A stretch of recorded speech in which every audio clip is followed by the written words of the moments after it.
Hello my dear students, मैं Shakir sir एक बार फिर से आप सभी बच्चों का आपकी अपनी केमिस्ट्री क्लास के अंदर वेलकम करता हूँ।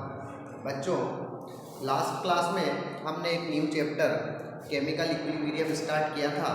वहाँ मैंने आपको इक्विलिब्रियम का इंट्रोडक्शन बताया था कि इक्विलिब्रियम क्या होता है। उसकी कंडीशंस मैंने आपको बताई थी कि कौन कौन सी कंडीशंस में इक्विलिब्रियम जो है वो अटेन होता है। आज हम बात करेंगे law of equilibrium and equilibrium constant की। तो स्टार्ट करते हैं law of equilibrium. Law of equilibrium की अगर हम बात करें तो लॉ ऑफ इक्विलिब्रियम जो है एक लॉ पर डिपेंड करता है, that is law of mass action. This is depend on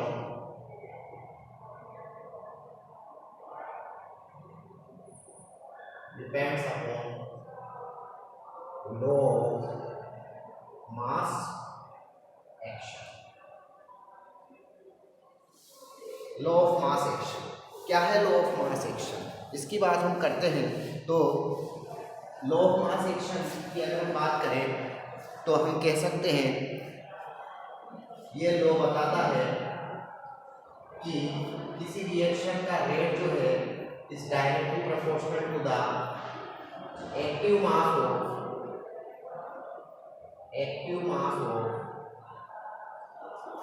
reactants।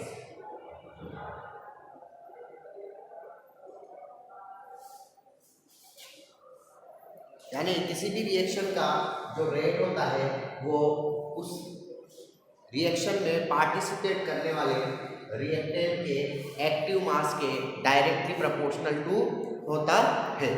और हम ऐसा भी कह सकते हैं and raise to the power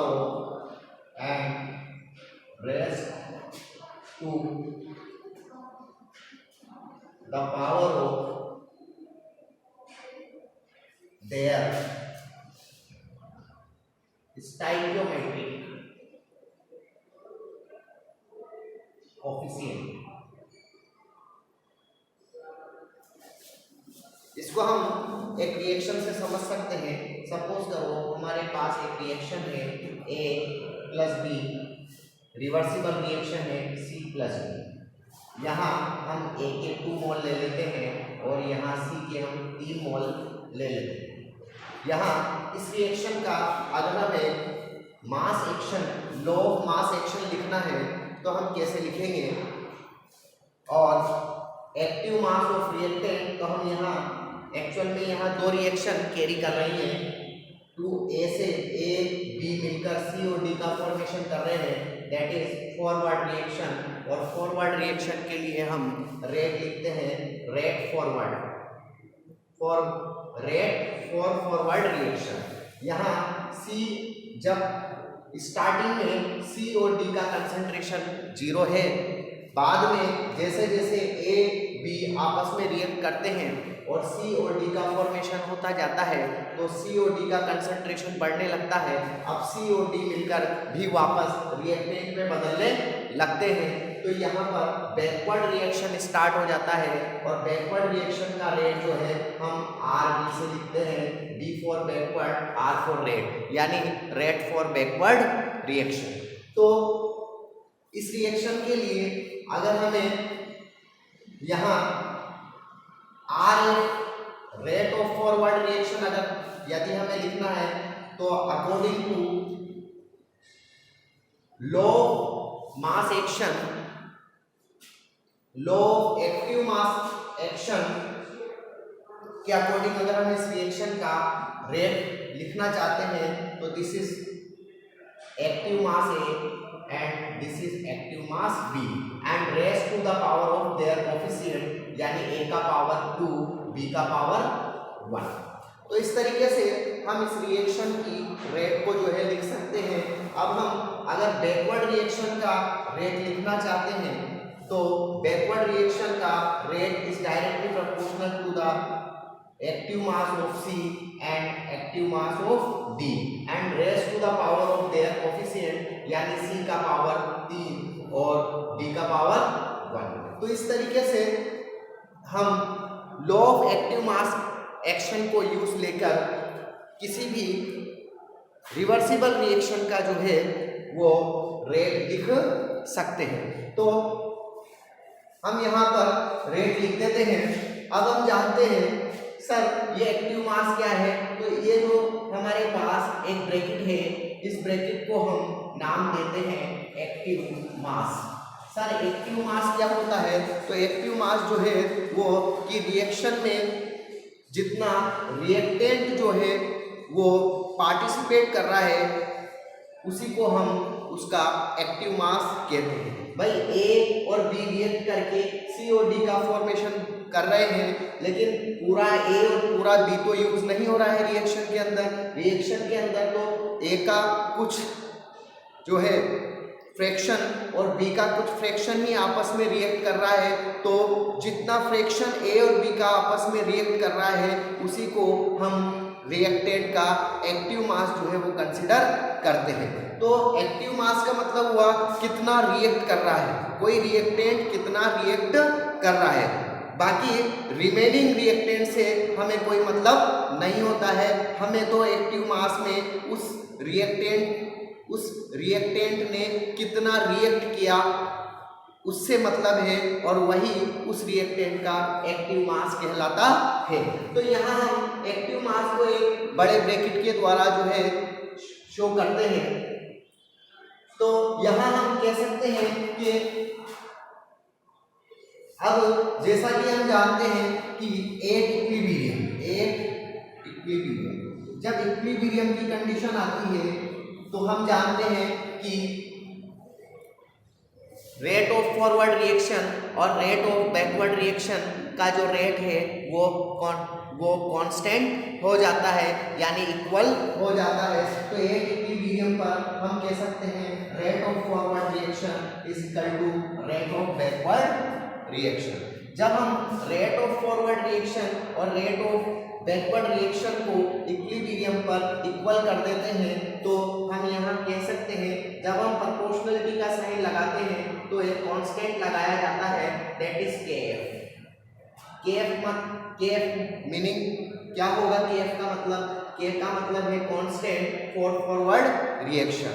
तो यहाँ KF is equal to constant for forward reaction, और ये बनता है ए का स्टाइकियोमेट्रिक कोफिशिएंट 2 एंड बी का स्टाइकियोमेट्रिक कोफिशिएंट 1। इसी तरीके से अगर हमें यहाँ प्रोपोर्शनलिटी का साइन हटाना है तो एक कांस्टेंट लगाना पड़ेगा, that is KB. KB is the constant for backward reaction. यहाँ हम सी का कोफिशिएंट 3 और डी का कोफिशिएंट 1 लिख देते हैं। तो इस तरीके से अब जब हम जानते हैं इक्विलिब्रियम पर rate of forward reaction rate of backward reaction के इक्वल होता है, तो इसी को हम यहाँ लिख देते हैं के ए की पावर 2 बी की पावर 1 इक्वल टू के बी, यहाँ हम लिख देते हैं सी की पावर 3 एंड डी की पावर 1। तो अब हम यहाँ से के एफ अपॉन के बी, यहाँ से हम लिखते हैं के upon K B equal to सी का कंसंट्रेशन, डी का कंसंट्रेशन, डी का कंसंट्रेशन, ए का कंसंट्रेशन का पावर 2 और बी का कंसंट्रेशन का पावर 1। सर अभी आपने बोला एक्टिव मास और अभी आप बोल रहे हैं कंसंट्रेशन, तो बेटा अर्लियर केमिस्ट्री के अंदर कंसंट्रेशन को ही एक्टिव मास के नाम से जाना जाता था। तो इस तरीके से हम यहाँ एक रिलेशनशिप निकालते हैं। अब K F upon K B यानी फॉरवर्ड रिएक्शन का constant divided by backward reaction का कांस्टेंट, तो K F is equal to constant equilibrium constant for forward reaction and Kb is equal to equilibrium constant for backward reaction। तो इस तरीके से हम के एफ और के बी को मेंशन करते हैं। अब फॉरवर्ड रिएक्शन और बैकवर्ड रिएक्शन का जो कांस्टेंट होता है इसी को हम केसी नाम देते हैं। केसी क्या है सर? तो KC is equal to equilibrium constant. क्या बोलेंगे हम इसको बच्चों? Equilibrium constant. तो फॉरवर्ड रिएक्शन और बैकवर्ड रिएक्शन का जो रेशियो होता है that is KC equilibrium constant कहलाता है। तो इस तरीके से हम किसी भी रिएक्शन का इक्विलिब्रियम कांस्टेंट बता सकते हैं। एक्चुअल में यहाँ जो C और D है ये प्रोडक्ट है और यहाँ जो A और B है ये रिएक्शन के अंदर रिएक्टेंट है। तो हम इसी तरीके से Kc को जो है लिख सकते हैं product active mass of product upon active mass of reactant. Product का स्टाइकोमेट्रिक कोफिशिएंट m मान लेते हैं और रिएक्टेंट का स्टाइकोमेट्रिक कोफिशिएंट हम n मान लेते हैं। तो इस तरीके से हमारे पास Kc का एक फॉर्मूला बन जाता है। यहाँ हमारे पास एक Kc का फॉर्मूला बनता है दैट इज रिएक्टेंट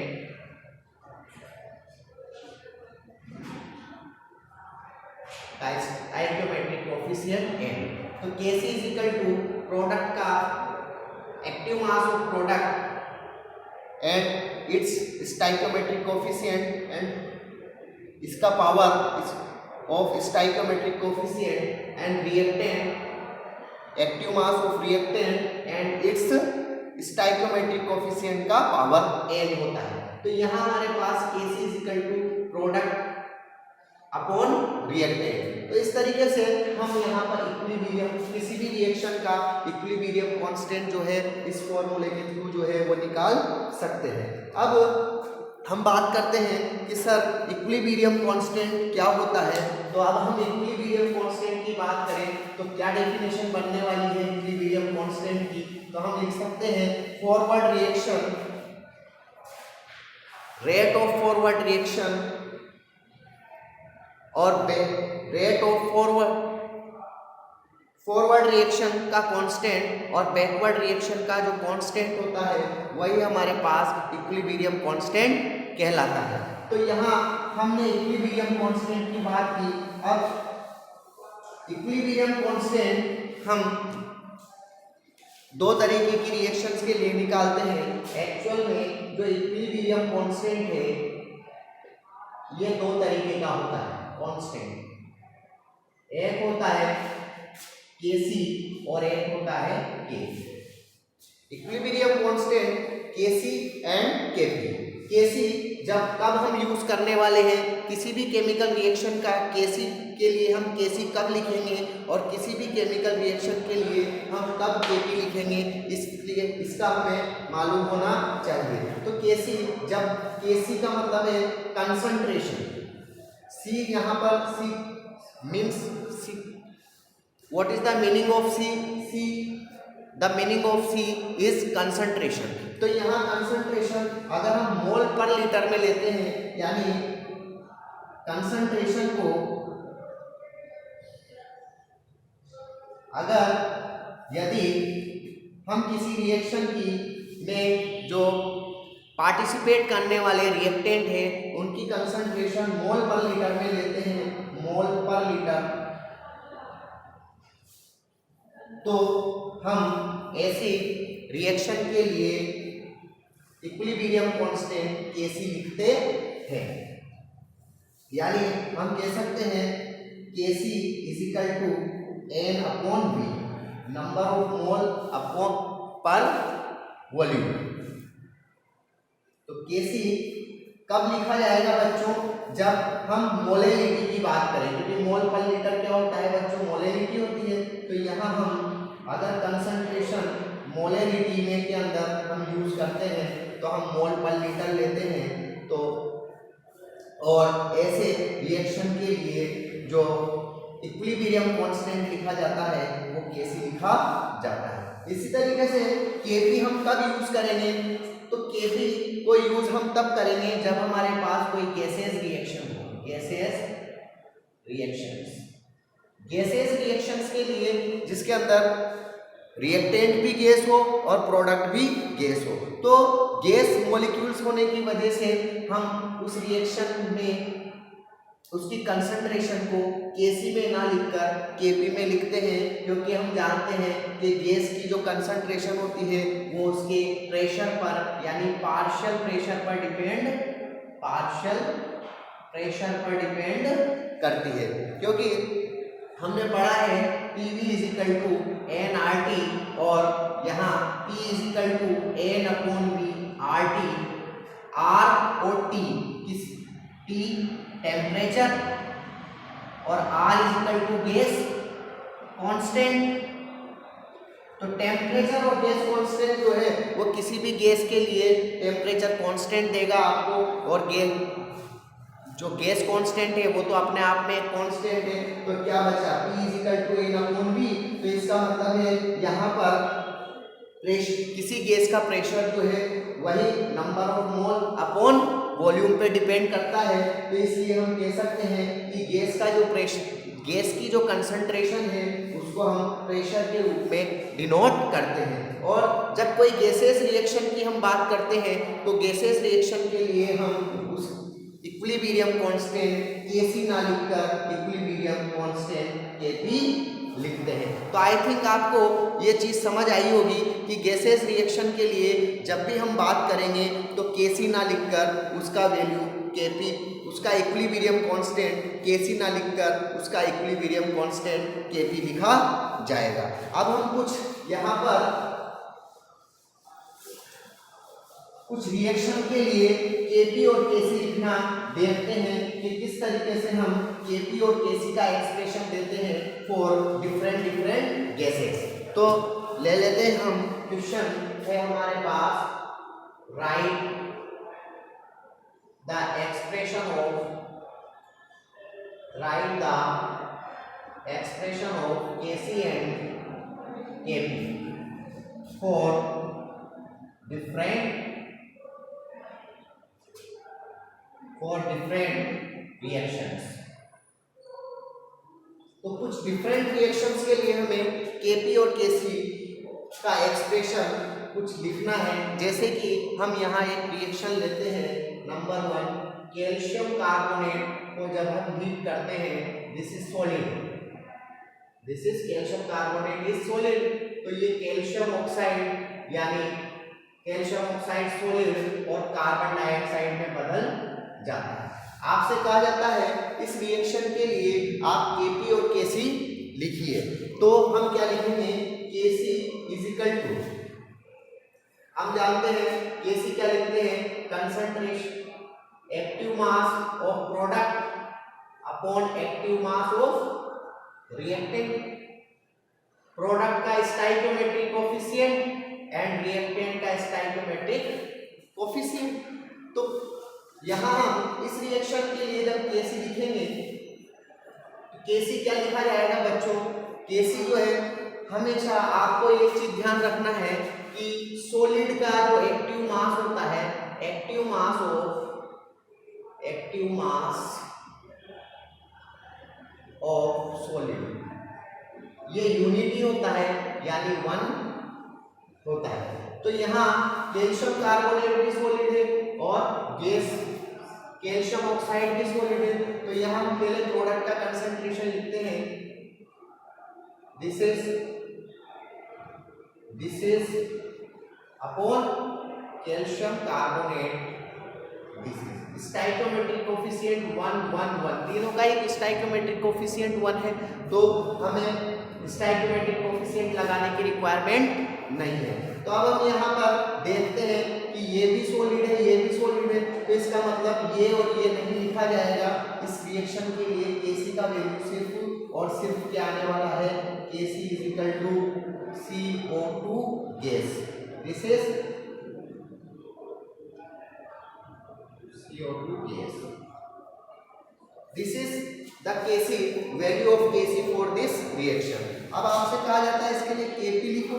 तो Kp क्या होगा, गैसेस रिएक्शन के लिए ओनली गैस, तो गैसेस एक्चुअल में एक्टिव मास ऑफ सॉलिड तो वैसे भी 1 है, तो गैस क्या है CO2, तो यहाँ भी क्या लिखा जाएगा CO2। लेकिन पार्शियल प्रेशर की फॉर्म में लिखा जाएगा। मैंने बताया आपको गैस की कंसंट्रेशन को हम पार्शियल प्रेशर में डिनोट करते हैं, तो ड्यू टू यहाँ हम P लगा देते हैं और इस तरीके से हम इसको लिख देते हैं। तो इस तरीके से इस रिएक्शन का Kc लिखा जाएगा और इस रिएक्शन का Kp लिखा जाएगा। चलो अब हम यहाँ पर क्वेश्चन नंबर 2 लेते हैं।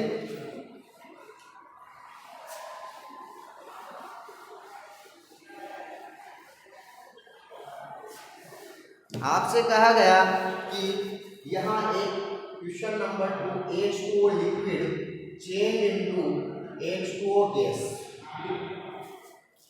ये एक फिजिकल इक्विलिब्रियम है, क्योंकि यहाँ पर लिक्विड से गैस में वाटर का जो स्टेट है वो लिक्विड से गैस में चेंज हो रहा है।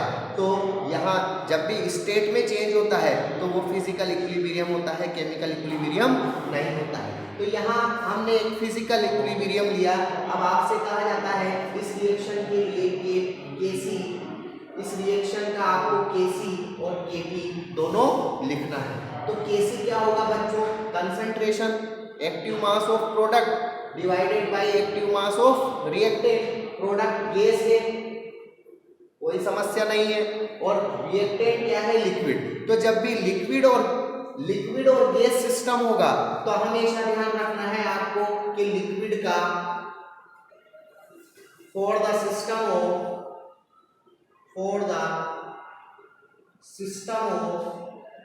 लिक्विड एंड गैस, ऐसे सिस्टम के अंदर लिक्विड का जो एक्टिव मास होता है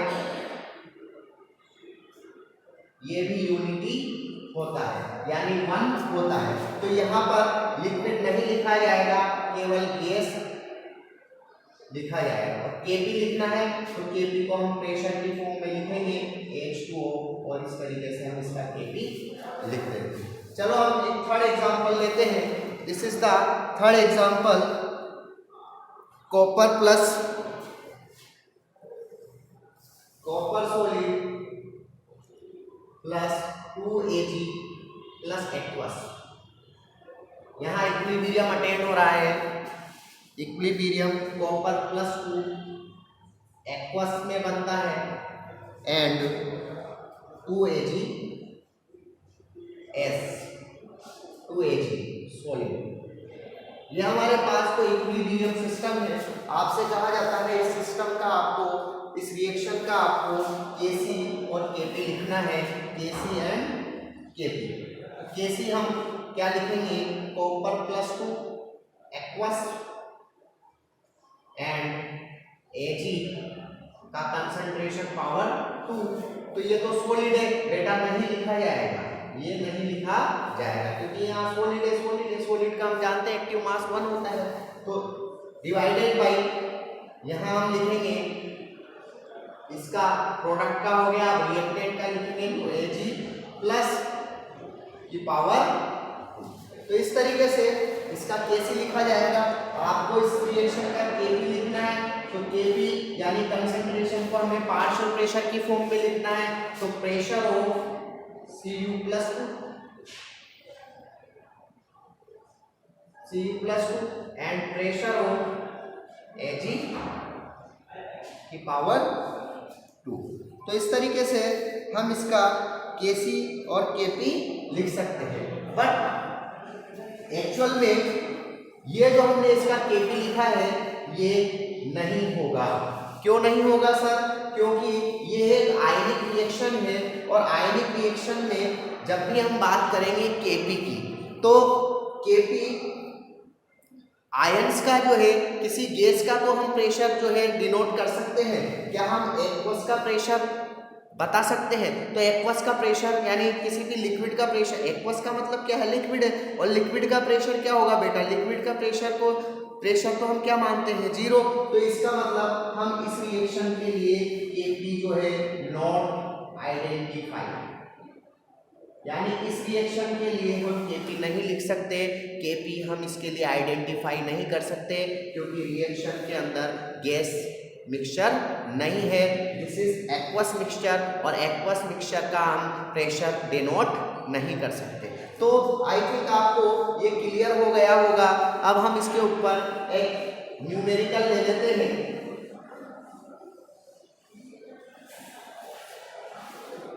चलो हम एक एग्जांपल और ले लेते हैं। Acetic acid CH3COOH, this is aqueous. Acetic acid water के साथ रिएक्ट करता है, वाटर लिक्विड स्टेट में है हमारे पास, और एसिटेट आयन एक्वस में एंड H3O+ यानी हाइड्रोनियम आयन जो है वो एक्वस में बनता है। तो आपसे कहा जाता है Kc और Kp रिएक्शन के लिए आपको लिखना है। तो Kc तो क्या होगा बच्चों, active mass of product. Active mass of product में हमारे पास क्या है, एसीटेट का कंसंट्रेशन अपॉन H3O का कंसंट्रेशन, यही होगा, और divided by acetate acetic acid. H2O को हम नहीं लिखेंगे क्योंकि आप देखो यहाँ पर कैसा सिस्टम है, सिस्टम कैसा है हमारे पास, यहाँ पर एक्वस लिक्विड सिस्टम है। तो एक्वस लिक्विड सिस्टम अगर होगा तो एक्वस लिक्विड सिस्टम के अंदर भी जो है, जिस तरीके से गैस और लिक्विड सिस्टम के अंदर लिक्विड का एक्टिव मास 0 होता था, 1 होता था, उसी तरीके से यहाँ एक्वस और लिक्विड सिस्टम के अंदर भी लिक्विड का एक्टिव मास जो है यूनिटी माना जाता है। तो यहाँ पर हम वाटर को नहीं लिखेंगे। तो इसका Kc का जो एक्सप्रेशन है वो सिर्फ एसीटेट आयन का कंसंट्रेशन, हाइड्रोनियम आयन का कंसंट्रेशन और acetic ion divided by acetic acid का कंसंट्रेशन होने वाला है। इसी के लिए अगर आपसे कहा जाए Kp लिखो तो Kp इज नॉट डिफाइंड। हम इस रिएक्शन का Kp डिफाइंड नहीं कर सकते ड्यू टू ये एक गैस सिस्टम नहीं। तो आई थिंक आपको किसी भी रिएक्शन का किस तरीके से हम Kc और Kp लिखेंगे इसको आप आसानी से लिख सकते हैं। अब हम यहाँ पर आपको Kp और Kc के बीच में रिलेशन बताने वाले हैं कि क्या रिलेशन होता है Kp और Kc के बीच। तो relation between Kp and Kc, Kp और Kc के इस रिलेशन को मेयर रिलेशन भी बोला। Kp और Kc, तो relation between Kp and Kc, Kp और Kc के बीच में अगर आप रिलेशन लिखते हैं तो ये रिलेशन होता है Kp is equal to Kc into RT और डेल्टा Mg। सर ये delta Kp Kc RT delta Mg, sir ये डेल्टा Mg क्या होता है, तो moles of product minus moles of reactant for gases. यहाँ G लगाया हुआ है यानी गैस के लिए ही हम यहाँ पर बात करेंगे। तो किसी गैसेस सिस्टम का अगर हमें डेल्टा M निकालना है तो कितने मोल ऑफ प्रोडक्ट हैं, मोल ऑफ प्रोडक्ट में से उसके मोल ऑफ रिएक्टेंट को अगर हम माइनस कर देंगे तो उस रिएक्शन का डेल्टा M निकल कर आ जाता है। चलो हम यहाँ पर इसके बेस पर यहाँ पर डेल्टा Mg के बेस पर यहाँ पर 3 तरीके की रिएक्शन हमें देखने को मिलती है। एक ऐसी रिएक्शन होगी जिनमें डेल्टा M का वैल्यू क्या होने वाला है बेटा, 0। जैसे कि हम कह सकते हैं H2+I2 gives 2HI। तो यहाँ डेल्टा Mg, इस रिएक्शन के लिए अगर हम डेल्टा Mg निकालेंगे तो मोल्स ऑफ प्रोडक्ट 2 मोल्स हैं, मोल्स ऑफ रिएक्टेंट ये भी गैस है, ये भी गैस है और ये भी गैस है, गैसेस सिस्टम की बात है। तो यहाँ 2 मोल गैस के प्रोडक्ट में 2 मोल गैस है और रिएक्टेंट के अंदर भी 1 मोल H2 और 1 मोल I2, यानी कितने मोल हो गए टोटल? 2 मोल हो गए। तो 2 मोल रिएक्टेंट है, तो 2 माइनस 2 इक्वल टू 0। तो ये एक ऐसी रिएक्शन है जिसके लिए डेल्टा एन का वैल्यू 0 होने वाला है। चलो अब हम एक सेकंड टाइप की रिएक्शन लेते हैं जिनके लिए डेल्टा एन का वैल्यू जो है वो लेस देन 0 होने वाला है। तो जैसे कि हम एक रिएक्शन लेते हैं N2 प्लस 3H2। इस रिएक्शन के लिए आपसे कहा जाता है 2NH3। This is gas and this is also gas. आपसे कहा जाता है इस रिएक्शन के लिए डेल्टा एन का वैल्यू लिखिए। तो ये सेकंड टाइप की रिएक्शन है हमारे पास जहां डेल्टा एन का वैल्यू क्या होने वाला है बच्चों? 2 माइनस 4। तो यहाँ डेल्टा एन का वैल्यू लेस देन 0 या डेल्टा एन क्या होगा? नेगेटिव, या तो नेगेटिव। तो डेल्टा एन का वैल्यू 0 हो सकता है, डेल्टा एन का वैल्यू नेगेटिव हो सकता है। नेगेटिव का मतलब लेस देन 0। तीसरे टाइप की रिएक्शन हमारे पास हो सकती है कि अगर हम एक रिएक्शन लेते हैं जैसे कि SO3 change into 2SO2 plus O2,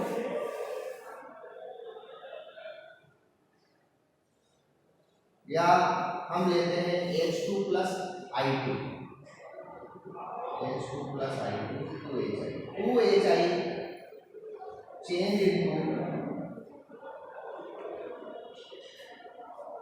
या हम यहाँ एक रिएक्शन लिखते हैं N2O4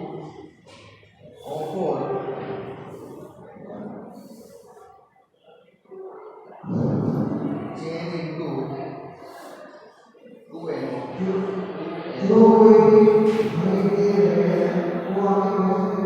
यहाँ हमने एक रिएक्शन लिखा, यहाँ डेल्टा एन का वैल्यू अगर हम देखना चाहते हैं तो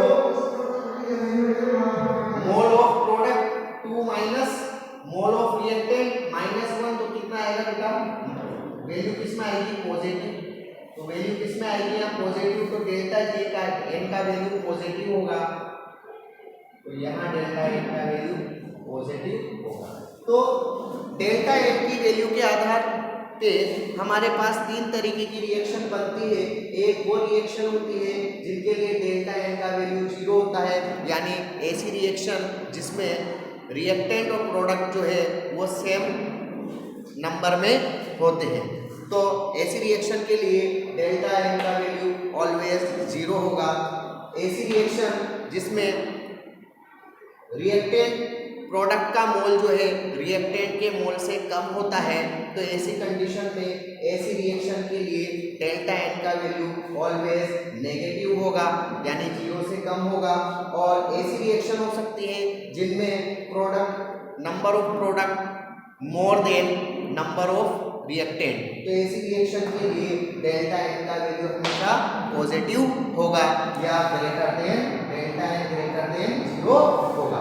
अब हमसे कहा जाता है इन सब रिएक्शनों के लिए Kp और Kc के बीच में क्या रिलेशन होगा।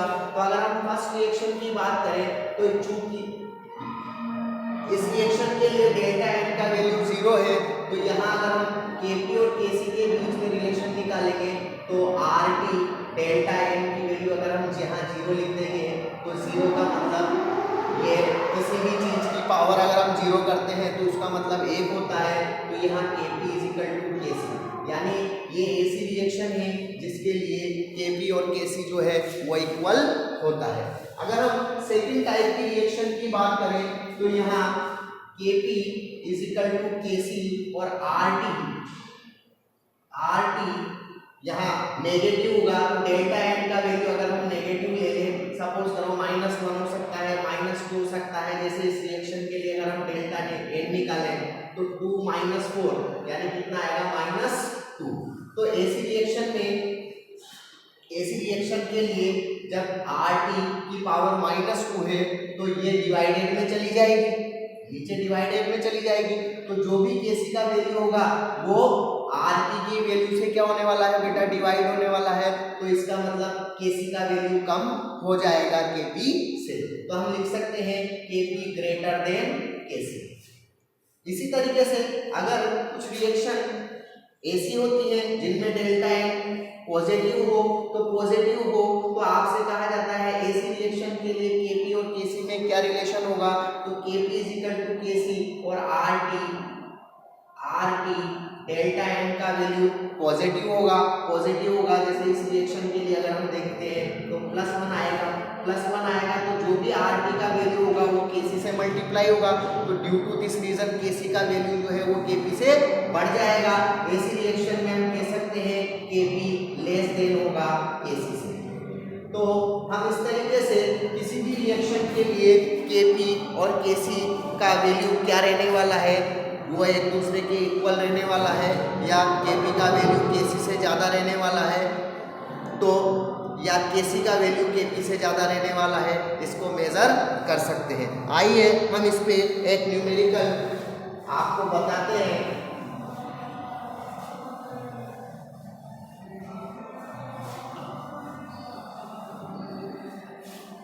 क्वेश्चन है क्वेश्चन नंबर 2। ये क्वेश्चन आपसे जी 2014 मेंस में पूछा गया है, जी 2014 मेंस।